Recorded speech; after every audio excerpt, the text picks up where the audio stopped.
La rentabilidad de las bolsas mundiales este año muestra que la bolsa de Santiago es líder dentro de Sudamérica, mientras vemos casi a diario que Wall Street, aunque no tenga alzas tan sorprendentes, supera de forma constante sus máximos históricos. Queremos analizar el desempeño del mercado bursátil en lo que va 2014 y por eso nos acompaña Alfredo Parra, analista de estudios de Euroamérica. Alfredo, gracias por tu tiempo nuevamente en la Agenda Económica. Buenas tardes.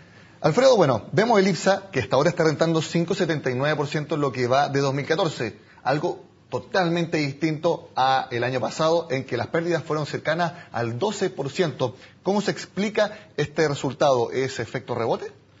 Mira, básicamente se conjugan una serie de factores que juegan a favor de la bolsa local puntualmente. A ver, en primer medida, los rendimientos del año pasado fueron bastante negativos, por lo tanto, las bases de comparaciones tanto para los precios de las acciones como la rentabilidad propia de las empresas ligadas a las acciones era bastante bajo, por ende cualquier mejora iba a tener un impacto positivo en la bolsa. Eso es como factor principal y macro. Ahora, hay ciertos sectores de la bolsa que puntualmente han tenido rendimientos bastante positivos y que tienen una preponderancia mayor, como por ejemplo el sector eléctrico. En el primer trimestre, gran parte de las compañías tuvo rendimiento por sobre o en línea con lo esperado, lo que se tradujo en un crecimiento de sus cotizaciones en la bolsa, y eso arrastró al IPSA sumado adicionalmente al buen rendimiento que ha tenido el sector bancario, que ambos sectores pesan casi un tercio o un 25% de lo que pesa el IPSA, por lo tanto hay una fuerza de arrastre bastante significativa y eso implicó un alza en la bolsa local.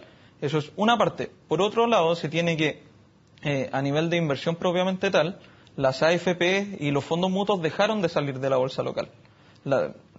Pero eso no ha venido de la mano de una llegada de flujos provenientes de esas mismas instituciones hacia la bolsa local, sino que gran parte de los flujos que alimentan y sostienen el crecimiento de la bolsa hasta ahora provienen de inversionistas extranjeros. ¿Y uno podría esperar un rendimiento más o menos similar a lo que resta del año? Va a depender de una cosa en particular, el rendimiento que tengan las acciones o que tengan las compañías en el segundo trimestre. El segundo trimestre del año pasado fue un trimestre bastante débil en resultados para las empresas, por ende, cualquier mejora va a tener un nivel de crecimiento mucho más significativo que en el tercer y cuarto trimestre. Ahora, la bolsa puede tener dos caminos. Si el segundo trimestre las empresas presentan resultados no tan buenos, la bolsa debiese situarse en los niveles actuales, no debiese presentar un crecimiento relevante.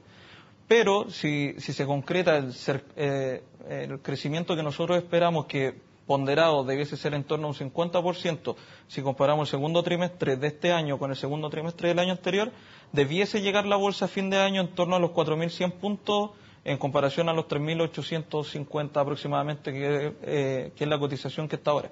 Alfredo, tú hablas de los puntos de la bolsa y ese es un tema que, por ejemplo, en Wall Street estamos viendo prácticamente a diario desde hace ya un par de meses.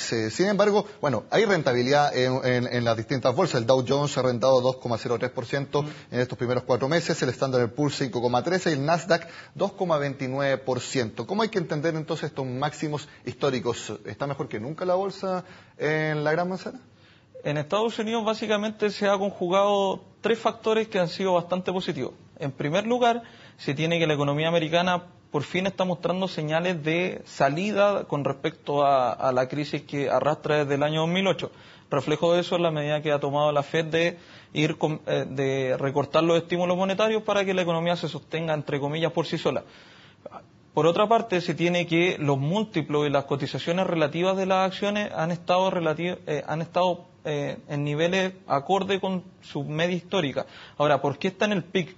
Principalmente se da que las compañías líderes de la bolsa americana, cada vez que han presentado un resultado, las utilidades de cada uno de los trimestres durante los últimos 2 años han estado tanto en línea o han sorprendido positivamente al mercado.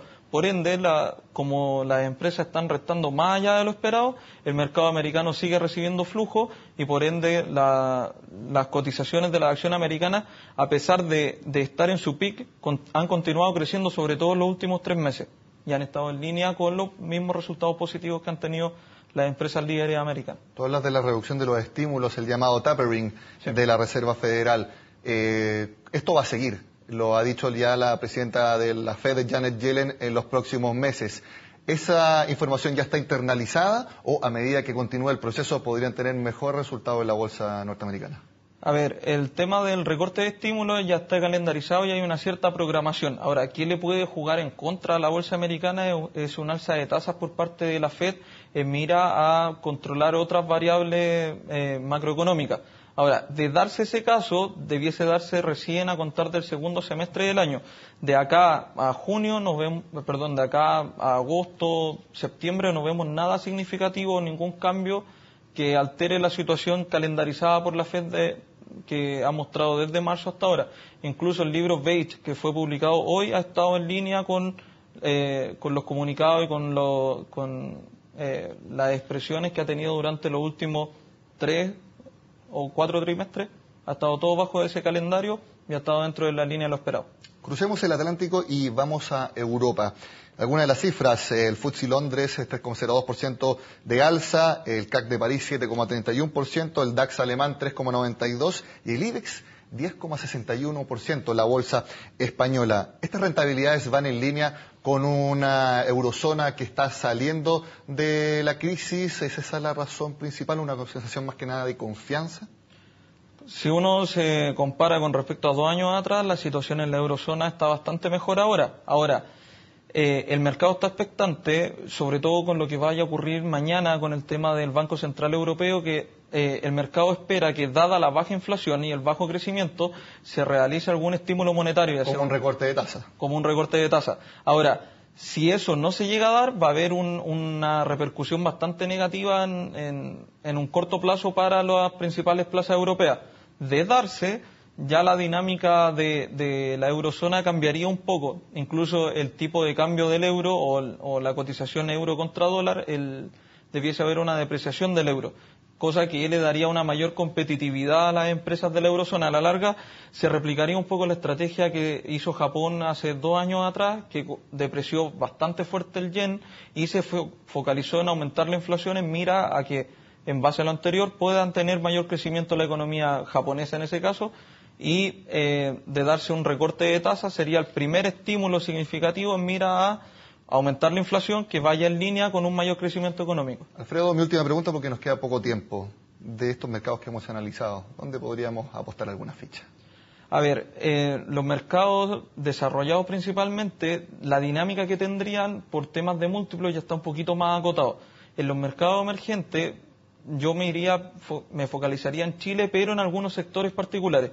Estaría mirando sobre todo el sector eléctrico, el sector sanitario, y estaría mirando los principales bancos de la plaza local, los bancos más grandes que están operando y están abiertos en bolsa. Bueno, sin duda recomendaciones que esperemos alguno de ustedes quiera tomar en cuenta para sus inversiones más adelante. Alfredo, muchas gracias por tu tiempo en el programa. Buenas tardes, que estés bien. Bueno, y con este análisis sobre los mercados bursátiles durante 2014, terminamos la agenda económica de este miércoles. Los invito a que sigan con nosotros en CNN Chile.